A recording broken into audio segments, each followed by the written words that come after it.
Todo e-mail de palestrante precisa conter 4 pilares para despertar o interesse o suficiente do contratante em simplesmente ler o seu e-mail. Ele precisa ser simples, ter um objetivo claro, ser atrativo e ser interessante.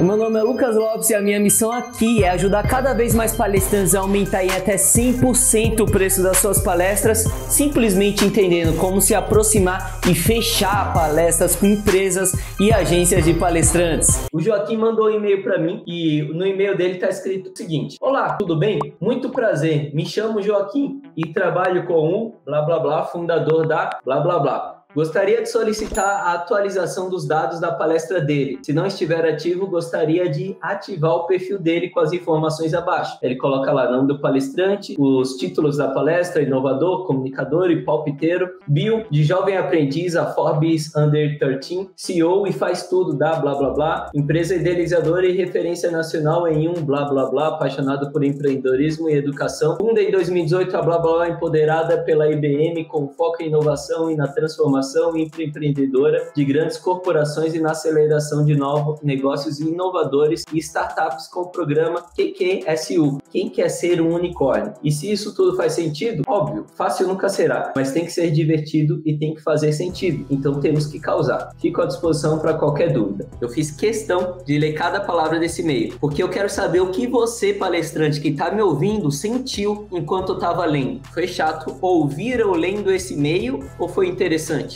Eu vou palpitar que foi chato. Esse e-mail, ele já quebra o primeiro dos 4 pilares. Lembra dos 4 pilares que eu falei para vocês no começo desse nosso episódio? Todo e-mail de palestrante precisa conter 4 pilares para despertar o interesse o suficiente do contratante em simplesmente ler o seu e-mail. Ele precisa ser simples, ter um objetivo claro, ser atrativo e ser interessante. E esse e-mail aqui, ele já quebrou de cara o primeiro pilar, que é a simplicidade. Eu sempre sugiro que os palestrantes façam e-mails de apresentações, de prospecção, de no máximo um parágrafo de 4 linhas. Antes de mais nada, a assessora desse palestrante aqui entrou em contato comigo. Você viu o que ela escreveu? Então a gente já parte para o segundo pilar, objetivo claro. Qual é o objetivo dessa assessora aqui que entrou em contato comigo? Ela escreveu: gostaria de solicitar a atualização dos dados da palestra dele. Se não estiver ativo, gostaria de ativar o perfil dele. Olha que espertinha a assessora desse palestrante. O cara nem tá no meu site, como eu vou atualizar os dados dele? Tá jogando verde. Dos nossos 4 pilares, seja simples. Ela não foi simples. O e-mail tem muito texto. Não conheço esse cara. Não estou interessado. É muito normal quando você entrar em contato com as empresas que ainda não te conhecem, elas te ignorar. Por que elas te ignoram? Porque elas não estão interessadas em você. Por que elas não se interessam por você? Porque elas não te conhecem. Simplesmente por causa disso. E você tá entrando em contato para quê? Para se apresentar, para que elas te conheçam. Só que nesse primeiro contato, de quem é o maior interesse? É seu, em se apresentar para essa pessoa. Essa daqui que é a questão. O maior interesse é seu. Ou seja, o seu objetivo não deve ser se apresentar palestrante. O seu objetivo deve ser elevar a quantidade de interesse que esse cliente sente por você. Que esse cliente que ainda não te conhece sente por você. Ela não foi simples, o e-mail dela tá longo, ou seja, como eu não estou interessado por esse cara, se eu tivesse interessado, se algum cliente meu tivesse pedido, eu tinha ido atrás dele, no meio das minhas várias tarefas do dia, assim como o gerente de RH, no meio das várias tarefas do dia dele, ele não vai parar para ler um e-mail longo de alguém que ele não conhece, que ele ainda não está interessado, em um momento talvez que ele nem esteja procurando por palestrantes. A possibilidade diminuindo. Quando eu trago esses 4 pilares para vocês, são 4 pilares e não necessariamente vai garantir que você tenha um retorno daquele prospecto, mas são 4 pilares que vai aumentar a possibilidade, vai aumentar a chance de você ter retorno daquele prospecto. Então, um e-mail simples enviado para alguém que ainda não te conhece, que desperta interesse, aumenta as possibilidades, a chance daquela pessoa ler o seu e-mail, entendeu? Então, primeiro pilar, simplicidade. Segundo pilar, objetivo claro. Ela tem um objetivo claro aqui. Terceiro objetivo, atratividade. O que eu quero dizer com a atratividade? As empresas privadas procuram geralmente por 6 temas principais: motivação, liderança, vendas,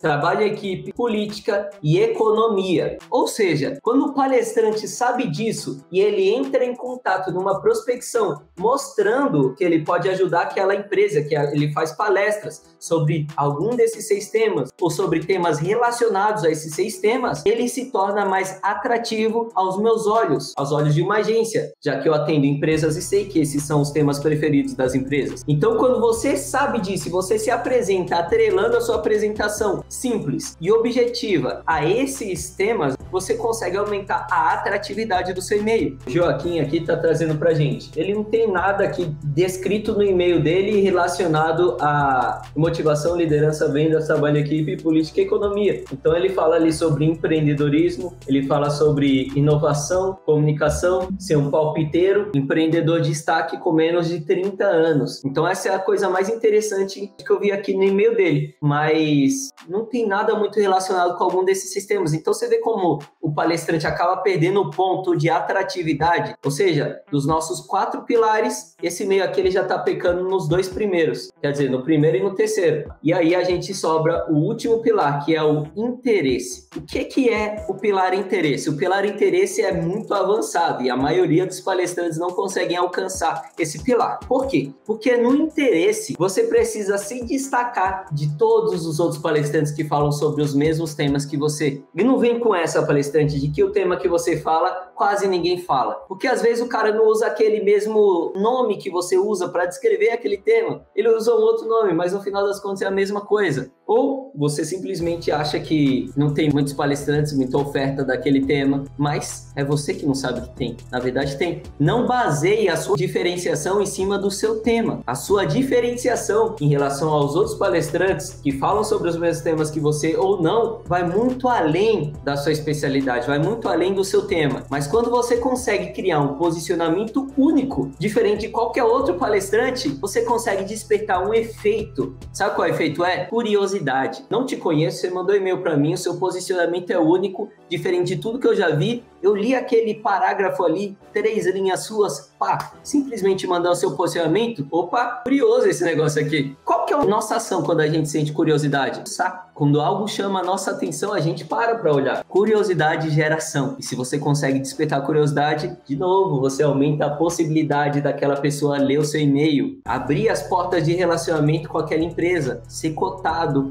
por aquela empresa, fechar palestra com aquela empresa. Então, olha as possibilidades que você tem fazendo proveito dos 4 pilares. Aqui, o máximo que esse cara conseguiu chamar de interesse é, de novo, a questão dele estar na Forbes Under 13. Nesse meio aqui, eu conseguiria facilmente modelar ele para transformar ele em um parágrafo de 3 linhas que chamaria muito a atenção dos contratantes de palestra. Em cima desse exemplo, 2 dicas, tá, palestrante? Olha só, esse cara aqui, ele fala sobre empreendedorismo. Sempre que eu indico um palestrante de empreendedorismo para um gerente de RH, sabe o que ele me responde? Ele não quer um palestrante de empreendedorismo, porque ele acha que um palestrante de empreendedorismo vai fazer com que as pessoas saiam de dentro da empresa dele para sair abrindo empresa por aí. Ele não quer isso. Ele quer que os funcionários fiquem mais engajados lá dentro, e não que todo mundo saia para abrir a sua própria empresa. Mal ele sabe aquilo que eu e você sabemos muito bem, que o empreendedorismo não é só sobre abrir empresas, é sobre empreender dentro do CNPJ de outras pessoas, como o Geraldo Rufino fala, mas isso não está claro na cabeça das pessoas, do gerente de RH, do gerente de marketing. Então, quando você fala, igual esse cara falou aqui nesse meio,